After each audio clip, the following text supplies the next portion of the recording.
See him a beast when you hear that sound like yeah, beat on the beat when you hear that sound like woo. Yeah, bitch and the champ only need one round like ha. Yeah, me, I'm a G-Ring, he in the sound like Mike Owens here, then joined by Johnny Munoz Jr., who returns to action UFC 288 versus Daniel Santos. Johnny, always a pleasure to get your time. How are things with you today? I'm doing good, man. Thanks for having me back on here. I hope you're doing well as well. The pleasure's all mine to get some of your time. I think the best place for us to start is probably where we left off last time, which is the upcoming fight against Sholanan. Just reflect on that unanimous decision win that you got last time out. Yeah, man. I was, the last fight, I was very focused going into that. I was working getting my mindset right to do battle, and there's a lot I thought I had to prove to myself in that fight. But it just upon fight week, showing up to the fight, it felt very natural. It felt weird, like I reached a new level of just mindset and everything, of discovering who I am. And it just felt like another day, honestly, like fighting in there. Like I remember being in the back, and it just felt like another day, like I'm preparing for another sparring session. When I was in the cage, it felt literally like that. Like I do this every day in training, you know what I mean? I spar, I'm fighting every day in training, punching other people. Today is no different. I'm doing the same thing, just in front of people and with the crowd. And I felt that's what I showcased in the last fight. It was just another day for me. And, he was a tough opponent. He's a durable guy, hard guy to finish. But I was able to get the W.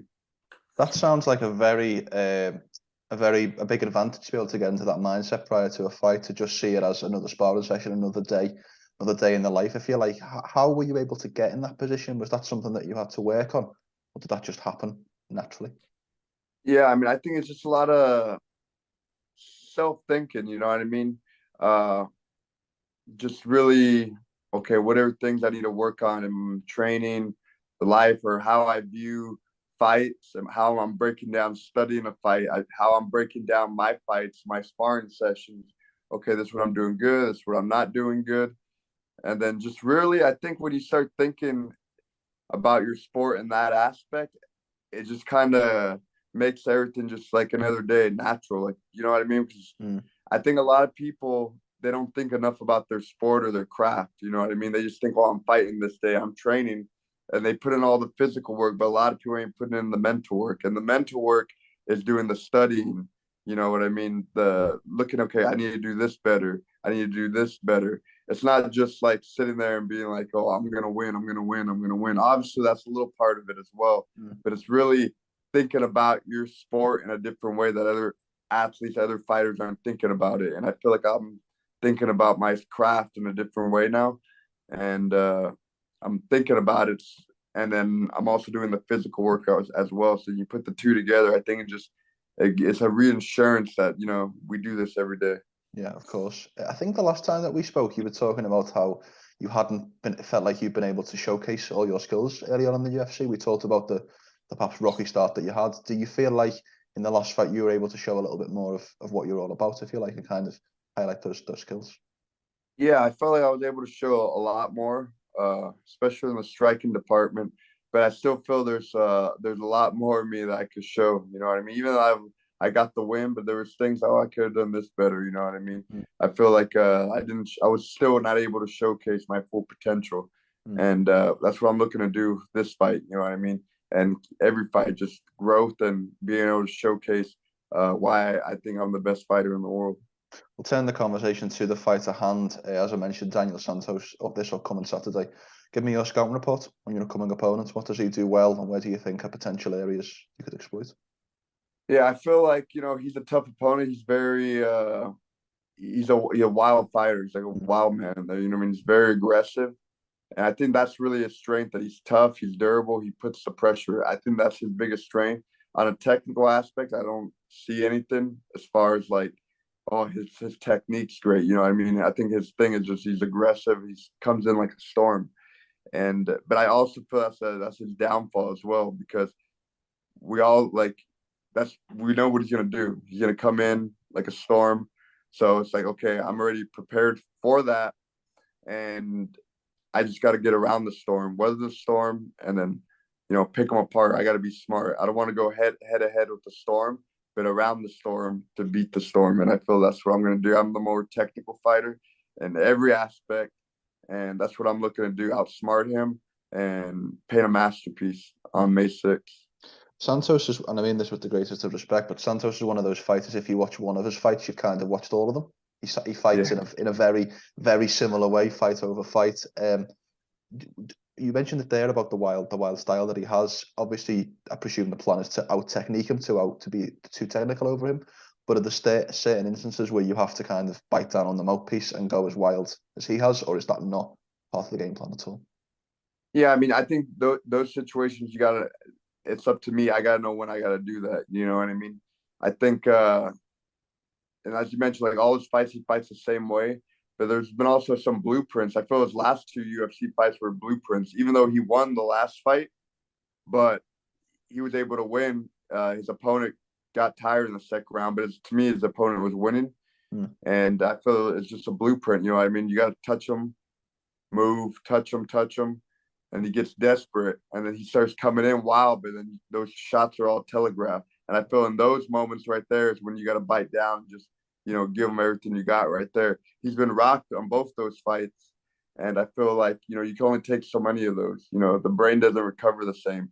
And I feel if I get that opportunity, I'm going to capitalize on finishing him and not make the same mistakes as previous opponents.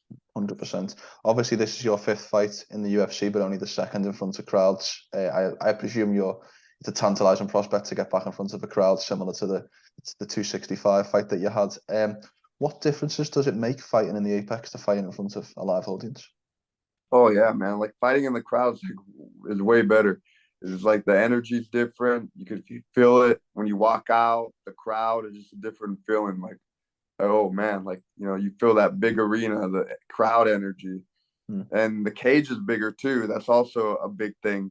The cage is bigger. There's a lot more room in there. The Apex cage is small. May look big on TV, but when you're in there, it's like right. It just feels very small and cluttered in there, tight. But the cage they use at the live events is it's way bigger, and I feel like that benefits me with my style as well. So I'm excited for that, to put on a show in New York, and I'm excited to go to Newark as well. It's gonna be a cool experience, and I can't wait. Have you ever been to Newark before? Any previous history with the place? I never been there. Never been to the East Coast in the United States. I've been to Miami, Florida. That's as far as I've went. But I never been to that area. But it was interesting because of Newark. When that got announced, I had like a weird feeling in my body, like, oh shit, like it was weird because I was watching The Sopranos a month before that, and that's based out of Newark. And then when the fight was announced, I was originally being told it was going to be in Vegas, and then I heard Newark, and I was like, oh shit. And then it was official Newark, and it was just weird how that played out. That's how I was watching The Sopranos, and then boom, I'm fighting in Newark. So it just kind of, I don't know, like it felt like a piece, like something was telling me, the universe, something was telling me, like this is what it's supposed to be. Well, of course, this fight card is built around the title fight in your division. So I want to get your thoughts on the main event, Aljamain Sterling versus Henry Cejudo. Just very tantalising matchup, obviously, given Cejudo's absence from the cage for a number of years. Just who are you giving the edge to in this one? Yeah, like leading up to this, I was leaning Cejudo. I felt because I was thinking, how's Sterling going to get him down? Cejudo's a shorter opponent. It's hard to sometimes wrestle shorter guys. You got to get down there lower. Plus, obviously, Cejudo got the Olympic level wrestling. That was a factor. And on the striking department, I give Cejudo the edge there. I feel like he's finished guys from the feet. So that's why I was leaning Cejudo. But then now that the fight's here, I'm leaning Sterling, because now I'm thinking, well, Cejudo's been out a while. Does ring rust play in a factor? And also the size difference. I'm wondering if that's going to play a factor. Cejudo's not that big of a guy. And I'm wondering, and Sterling's a big guy, cuts a lot of weight. So I'm wondering if that's going to play a factor in this fight. Because even though TJ Dillashaw was hurt with Sterling, the shoulder, we don't know. But I also feel like it could have been the size too that was throwing him off in there. Of course. Does it add any extra motivation or any extra inspiration when the title fight, you're fighting on the same card as a title fight in your division? Because ultimately, that's the goal that you want to attain whenever that's possible. Does that add any extra motivation going in? I mean, I think the main thing, it's a big card, so I think that's the drive force. You know what I mean? Because it's a big card, so it's this is a good opportunity to showcase who I am and get the win, and yeah, just really try to steal the spotlight on this card. It's a good card. Anytime there's a lot of eyes on the card, you want to be on cards like that because you can showcase people who you are, and then you could try to break out and be the next guy. Of course. Well, I guess the last question I'd like to ask, and that kind of leads into my final question, is if I say to you on Saturday night, Johnny Munoz Jr., masterful performance, what does that mean to you? Masterful performance. That means I went in there and did everything I was supposed to do.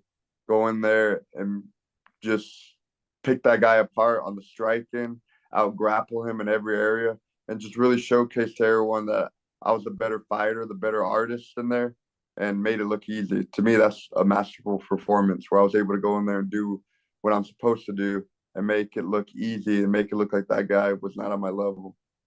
I love it. Love it. Well, Johnny, it's always great. It's always great to catch up. It's great to see you back in action. Look forward to watching you on Saturday night. And thank you for the time prior to the fight. Thank you for having me, man. Appreciate you for having me on here. It's always a pleasure.